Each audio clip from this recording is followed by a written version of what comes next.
Inutile de jouer les acharnés du boulot à l'approche de l'été, sachez que vous avez le droit de prendre des congés payés en France.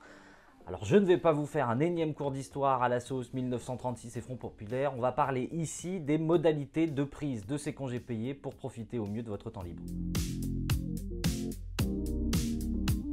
Le nombre de jours de congés payés annuels varie en fonction des droits que vous avez acquis. Cela dépend notamment de votre ancienneté ou de votre date d'arrivée dans l'entreprise si c'est votre première année de contrat. Un salarié a droit à 2 jours et demi de congés payés par mois, ce qui représente un minimum de 5 semaines par an. Sachez par ailleurs que la période d'acquisition de ces jours de congés payés démarre en général le 1er juin et se termine le 31 mai, et cela sauf s'il existe des conventions spécifiques dans votre entreprise.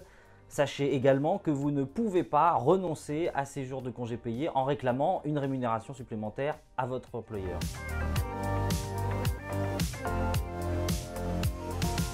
Vous pouvez poser vos congés à votre convenance, à condition qu'ils soient bien sûr validés par votre employeur. Attention, si vous n'arrivez pas à vous mettre d'accord, celui-ci peut vous imposer les dates qui lui conviennent le plus. En général, vous pouvez poser 24 jours ouvrables de congés payés en une seule fois, sauf dérogation de votre employeur.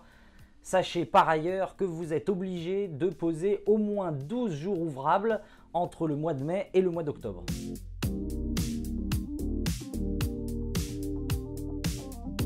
Attention toutefois, si vous n'avez pas posé vos jours de congé avant la date butoir, ils seront perdus ou bien placés sur un éventuel compte épargne-temps.